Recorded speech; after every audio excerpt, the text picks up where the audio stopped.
सच्चा दरबार की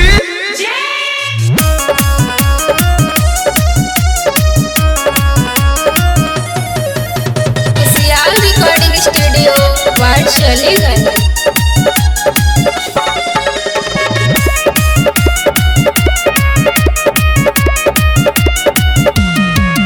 जब आवे माई दुआरिया चाहे सभे चढ़ावल चुनरिया, माई आवेली बहुते तनिक लागे रे, निक लागे रे, अरे निक लागे रे।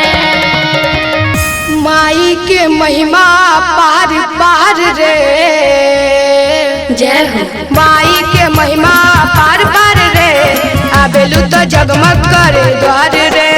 माई के महिमा पार पार रे, आबेलू तो जगमग करे द्वार रे।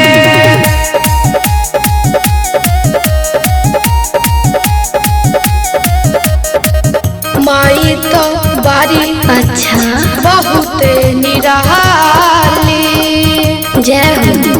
भक्त लोग कहे मसेरा बाली, मसेरा बाली, मसेरा बाली। माई आई नवरात्र में मन लागी रे, मन लागी रे, अरे मन लागी रे। माई के महिमा पार पार रे, जय हो। माई के महिमा पार पार रे, आबेलू तो जगमग करे द्वार रे। माई के महिमा पार पार रे, आबेलू तो जगमग करे द्वार रे।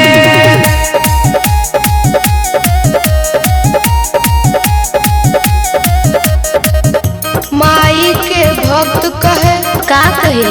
ना रूप बाली, अच्छा कहबो जमुना तो कबो काली, कबो काली, कबो काली। अंग सुनु तो माई के सेवक बारे रे, सेवक बारे रे, सेवक बारे रे। माई के महिमा पार पार रे, जय हो। माई के महिमा पार पार रे, आबेलू तो जगमग करे द्वार रे।